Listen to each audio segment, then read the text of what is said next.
টাকা হলো জিব্রাইলের স্পিড, গতি।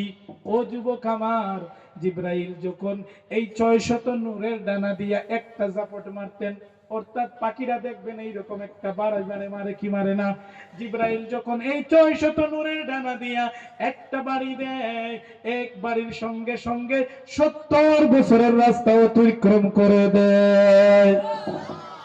এবার বুঝেন গতি কত। জিবরাইল বলে, ইয়া আল্লাহ, আমি বেহেশত ভ্রমণ করতে চাই, ওই বেহেশতটা দেখতে চাই, আপনি যদি অনুমতি দেন। আল্লাহ অনুমতি দিয়ে দিলেন। জিবরাইল যখন বেহেশতের মধ্যে ঢুকলেন, বিশাল বেহেশত, ওই বেহেশতের মধ্যে তার ফানাটা মেলে দেয়া, ডানাটা মেলে দেয়া আপন মুড়ে উড়তে শুরু করে দেয়। আর কিতাব সাক্ষী দেয়, জিবরাইল যখন এই ফানা দিয়ে ডানা দিয়ে উড়তে থাকে, 70,000 বছর জিবরাইল উড়লো, একটা সেকেন্ডের জন্য সে নীরব থাকে নাই, সব সময় উড়তেছিল। 70,000 বছর উড়ার পরেও জান্নাতের কোন কুল কিনার পায় নাই। সুবহানাল্লাহ। কত বিশাল জান্নাত আল্লাহ আমাদের জন্য রেখে দিলেন। ও যুবক ভাইরা আমার, এখনো সময় আছে, পরিবর্তন হয়ে যায়। এখনো সময় আছে, 5 ওয়াক্তের নামাজ আদায় করি। এখনো সময় আছে, রমজানের রোজা গোলা রাখো। এখনো সময় আছে, আল্লাহ ওয়ালা হয়ে যাও। এখনো সময় আছে, হক হালাল পথে চলাফেরা করো। কেননা আমরা দুনিয়া দুনিয়া করে পাগল হয়ে গেছি। এই দুনিয়ার মধ্যে কিছুই নাই। দুনিয়া কিছু আমাদের জন্য ক্ষণস্থায়ী, দুনিয়া কারোর জন্য চিরস্থায়ী না। এই দুনিয়ার জন্য আমরা কেউ চিরস্থায়ী আসি না। ও বন্ধু আমার, আমাদের যতই টাকা হোক না কেন, পয়সা হোক না কেন, ধন সম্পদ হোক না কেন, এই টাকাগুলো আমাদের কাজ আসবে না। এই টাকাগুলো আমাদের কোনো ধরনের প্রয়োজনে আসবে না। কেননা আপনার আমার প্রাণ পাখিটা যখন উড়ে যাবে, এই প্রাণ পাখিটা যখন আমাদের কাছ থেকে উড়ে যাবে, দুনিয়ার সম্পদে আমাদের কোনো কাজ দিবে না। ঠিক না ঠিক? আজকে আপনি লক্ষ লক্ষ কোটি কোটি টাকা বানাইলেন, এই টাকা আপনার, টাকার অভাব নাই, পয়সার অভাব নাই, কিন্তু তারপরেও এই টাকা দিয়ে তুমি আজরাইলকে কিনতে পারবা না। ঠিক না বেটি? টাকা দিয়ে কি আজরাইলকে কিনা যায়? আরো জোরে বলি, কিনা যায়?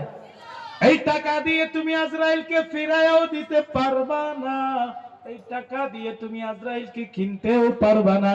আমার ভাইয়েরা, বন্ধুরা, ও যুবকেরা রে, তাহলে কিসের এত বাহাদুরি, কিসের এত টাকা টাকা করি?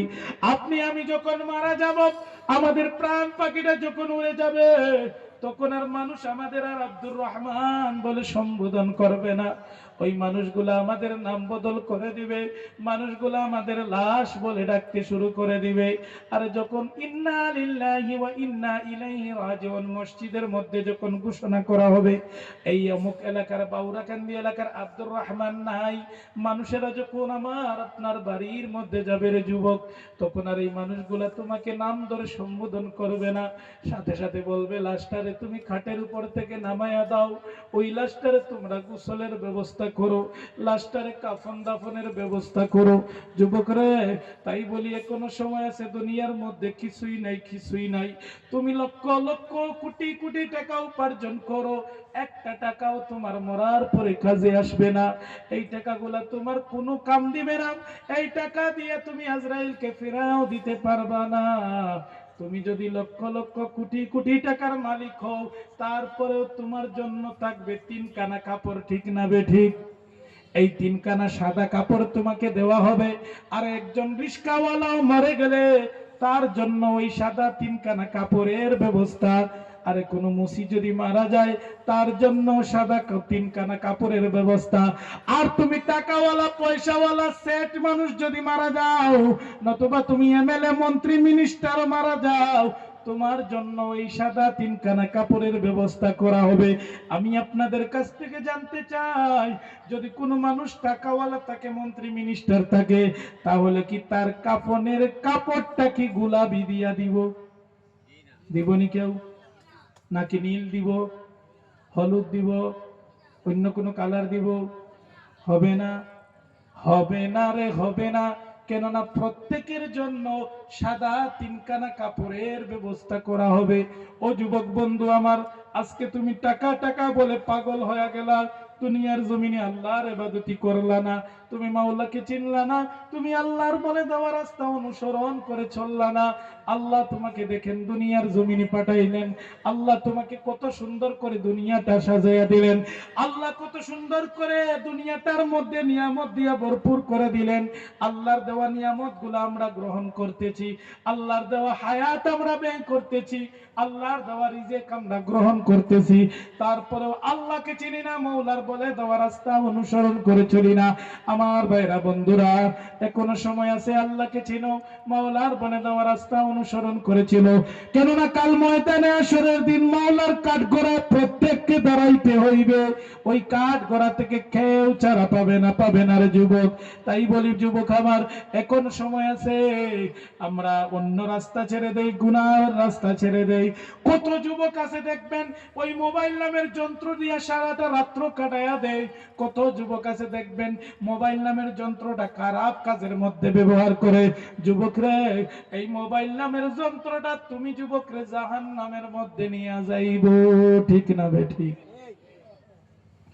আর বিজ্ঞান আমাদের জন্য শুধু আশীর্বাদ তা না, বিজ্ঞানের একটা দিক আছে যেটা হলো অভিশাপ। এই অভিশাপ দিকের দিকে আমরা যাব না। ও যুবক আমার শুনে নাও, যখন আপনি আমি মরে যাব, মরে যাওয়ার পর সব কিছু চেঞ্জ হয়ে যাবে, দুনিয়ার জমিনের সব কিছু আপনার আমার জন্য শেষ হয়ে যাবে। কিছুদিন কান্না করার পর ওই পরিবারের লোকেরা পর্যন্ত তোমাকে ভুলে যাবে। 100 বছর চলে যাওয়ার পর তোমার তো আর কোনো অস্তিত্ব থাকবে না, কেউ তোমাকে চিনবে না, কেউ তোমাকে জানবে না। আমরা যে এই মাঠের মধ্যে বসে আছি, মাহফিলের মধ্যে বসে রইলাম, আমরা যে এই মাঠের মধ্যে বসে আছি, আজকে থেকে 150-200 বছর পরে আমাদের কি কেউ চিনবে? আরো জোরে বলি, কেউ চিনবে? কেউ চিনবে না, চিনবে না, চিনবে না, আর আমাদের নাম চলবে না। যার কারণে যুবক আমার, কোনো সময় আছে, এই মোবাইল নামের যন্ত্রটারে তুমি ভালো কাজের মধ্যে লাগাও। কত যুবক আছে দেখবেন আমার ভাইরা, সারাটা রাত্র ওই মোবাইল নামের যন্ত্রটার মধ্যে আজে বাজে গুনাহের কাজ করতে করতে রাত্রটা আপনার শেষ করে দেয়। কত যুবক আছে কত খারাপ খারাপ ভিডিও দেখে, কত যুবক আছে খারাপ খারাপ ছবিগুলা দেখে। যুবকরা, এই মোবাইল দিয়া তুমি পাবজি খেলো, মোবাইল দিয়া তুমি অযথা সময় নষ্ট করো। তুমি কেন সময়ের দামটা দেও না? তুমি কেন সময়ের দামটা দেও না? কেননা নামাজের সময় যখন হয়, যুবকেরা দেখবেন মসজিদের মধ্যে যায় না, নামাজ পড়ে না। আমার ভাইরা বন্ধুরা, নামাজ ছাড়া কেউ জান্নাতে যাইতে পারবে না। কেননা আল্লাহ রাব্বুল আলামিন কোরআনের মধ্যে একবার দুইবার নয় 82 বার বলে দিয়েছেন, ওয়াকিমুস সালাহ, কায়েম করো নামাজ। আমার আপনার নবী বলেন, উম্মত রে, ও জগতের উম্মতের দল, আসসালাতু মিফতাহুল জান্নাহ, নামাজ হইল জান্নাতের চাবি। কিন্তু আমরা নামাজ পড়ি না, আমাদের কাছে রোজা নাই, আমরা হক পথে চলাফেরা করি না, আমরা অযথা সময়টারে নষ্ট করি, ঠিক না বেঠিক? আরো জোরে বলতে হবে, ঠিক না বেঠিক? আপনারা যারা এই মাহফিলে বসে আছেন, যারা কোরআন হাদিসের আলোচনাগুলো শুনতেছেন, আপনাদের ভাগ্যটা ভালো না খারাপ? আরো একটু জোরে বলি, ভালো না খারাপ? যারা রাস্তাঘাটে দোকানপাটে বাড়ির মধ্যে আছে, তাদের ভাগ্যটা ভালো না খারাপ? আরো একটু ইমানি আওয়াজ দিয়ে বলি, ভালো না খারাপ? আমার ভাইরা, আচ্ছা আপনারা বলেন, আজকের যে যে জায়গার মধ্যে মাহফিল হইতেছে, এটা তো একটা জমিন, আনি এই জমিনে আর পাশের জমিনে কি ব্যবধান আছে না নাই? আজকের জন্য, আজকের এই রাত্রের জন্য এই জমিনে আর যে জমিনে দোকান হইছে, এই জমিনে, দুই জমিনের মধ্যে ব্যবধান আছে না নাই? আরো জোরে বলি, আছে না নাই? কেননা এটা হইল জান্নাতের, আরো জোরে বলি, জান্নাতের বাগান। আমরা এমন একটা জায়গার মধ্যে বসে আছি যুবক, জান্নাতের বাগানের মধ্যে বসে রইলাম। তারপরেও দেখবেন জান্নাতের বাগানের তৈরি করা হলো আজকের জন্য, এই প্যান্ডেলের ভিতরটা হইল জান্নাতের বাগান। এই জান্নাতের বাগান ছেড়ে আমাদের কপালটা কত পোড়া, দেখেন ঘরের মধ্যে চলে যাই। জান্নাতের বাগান ছেড়ে কপাল কত পোড়া, দোকানদারির মধ্যে চলে যাই। জান্নাতের বাগান ছেড়ে কপাল কত পোড়া, দেখবেন রাস্তাঘাটে অযথা সময়টারে নষ্ট করি। আমার আল্লাহ যদি ময়দানে হাশরের দিন প্রশ্ন করে, রে বান্দা, তোমাকে আমি আল্লাহ কত সুন্দর করে বানাইলাম, তোমাকে আমি আল্লাহ ধন দিলাম, সম্পদ দিলাম, ভালো মন্দ বুঝার ক্ষমতা দিলাম, তাকত দিলাম, এমনকি আখির জামানার নবীর উম্মত বানাইলাম, যে নবীর উম্মত হওয়ার জন্য নবীরা পর্যন্ত কান্নাকাটি করলো, ওই নবীর উম্মত আমি তোমাদের বানায়া দিলাম। যুবকরা, তারপরেও তুমি আমি আল্লাহর ইবাদতি করো নাই, তারপরেও তুমি মাওলারে চিনো নাই, তারপরেও আমি আল্লাহর বলে দেওয়া রাস্তা অনুসরণ করে তুমি চলো নাই। ও যুবক, জেনে নাও, ময়দানে হাসরের দিন মাওলার কাঠগড়া থেকে কেউ ছাড়া পাবে না, ছাড়া পাবে না। আমার ভাইরা, বন্ধুরা, তাই বলতেছিলাম, এখনো সময় আছে, নিজেকে পরিবর্তন করি, এখনো সময় আছে, 5টা ওয়াক্তের নামাজ আদায় করি, এখনো সময় আছে, রমজানের রোজাগুলা রাখি। যুবকরে, আমাদের কাছ থেকে যখন এই প্রাণ পাখিটা উড়ে যাইবে, আমাদের কাছ থেকে যখন প্রাণ পাখিটা আজরাইল এসে নিয়ে নিব, তখন আমাদের নাম হয়ে যাবে লাশ।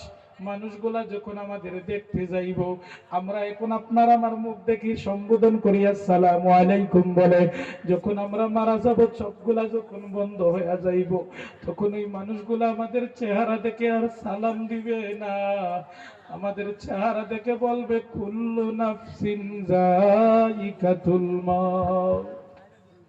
প্রত্যেকেই তখন বলবে কুল্লু নাফসিন যায়িকাতুল মাউত। যখন এই প্রাণ পাখিটা উড়ে যাবেন, আমাদের কোনো আর দাম থাকবে না, আমরা কোনো কথা বলতে পারবো না। যদি মানুষটা নেককার হয়, তাহলে কবরে রাখার সাথে সাথে এমন একটা ঘুম দিবে, এক ঘুমে কিয়ামতের দিন উঠবে। আর যদি মানুষটা জাহান্নামী হয়ে যায়, কবরের মধ্যে কত আযাব, কঠিন আযাব শুরু হয়ে যাবে রে যুবক। এই বলি, এখনো সময় আছে, কবরের ভয় করো, এখনো সময় আছে, মরণের ভয় করো, এখনো সময় আছে, কিয়ামতের দিনের ভয় করো। এই ভয় যদি তোমার কাছে থাকে না, তাহলে ময়দানে হাসরের দিন হয়তো বা তুমি জাহান্নাম ছাড়া কোনো উপায় থাকবে না। ঠিক না বেঠিক? আমার ভাইয়েরা, বন্ধুরা, তাই বলে এখনো সময় আছে, নিজেকে পরিবর্তন করতে হবে। ও যুবক বন্ধু, আল্লাহ রাব্বুল আলামিন যুবক সময়ের ইবাদতটা সবচেয়ে বেশি ভালোবাসেন। আমরা যুবক ভাইয়েরা এখনো পরিবর্তন হয়ে যায়, কেননা ময়দানে হাসরের দিন একজন মানুষও বুড়ো থাকবে না, একজন মানুষও কালো থাকবে না, একজন মানুষও বেটে থাকবে না, একজন মানুষও আপনার তুতলা থাকবে না, বুবা থাকবে না, একজন মানুষও আপনার পঙ্গু অবস্থায় থাকবে না। সব মানুষগুলাকে আল্লাহ যুবকে পরিবর্তন করে দিবেন। জোরে বলা যাবে নি সুবহানাল্লাহ? এই ময়দানে হাসরের দিন কি এমন একটা দিন, যেদিন নাকি যে মানুষের নামায় আমলের খাতাটা ডান হাতের মধ্যে দেওয়া হবে, এই মানুষটাই হবে জান্নাতি। আমরা জান্নাতে যাইতে চাই না জাহান্নামে? আরো জোরে বলি, জান্নাতে না জাহান্নামে? ইমামি আওয়াজ দিয়ে বলি, আমরা জান্নাতে যাইতে চাই না জাহান্নামে? আমার ভাইরা, তো বলতেছিলাম, জান্নাতে যদি যেতে হয়, তাহলে ওই জান্নাতের রাস্তায় চলাফেরা করতে হবে, জান্নাতের রাস্তায় চলতে হবে। আমরা বর্তমানে চলাফেরা আমাদের সেও কিন্তু জান্নাতের রাস্তায় চলতেছি না, কেননা আমরা দুনিয়াটারে বড় মহাব্বত করলাম, দুনিয়া দুনিয়া করে পাগল হয়ে গেলাম। ও যুবক, তুমি দুনিয়ার মধ্যে টাকার পাহাড় বানায়া দাও, আর যদি নামাজ পড়ো না, রোজা রাখো না, মা বাবার যদি খেজমত না করো, তাহলে তোমার টাকা ময়দানে হাসরের দিন কোনো কাজে আসবে না। ঠিক না বেটে? বরং এমন মানুষ আছে, তার টাকার অভাব নাই, পয়সার অভাব নাই, কিন্তু সে যাকাত দেয় না, যাকাত আদায় করে না। এমন মানুষ আছে।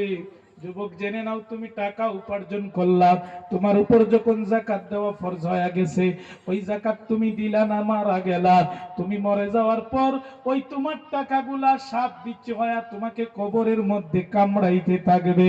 ও যুবক, এখনো সময় আছে, টাকা টাকা বলে আপনার পরেশান হয়ে লাভ নাই।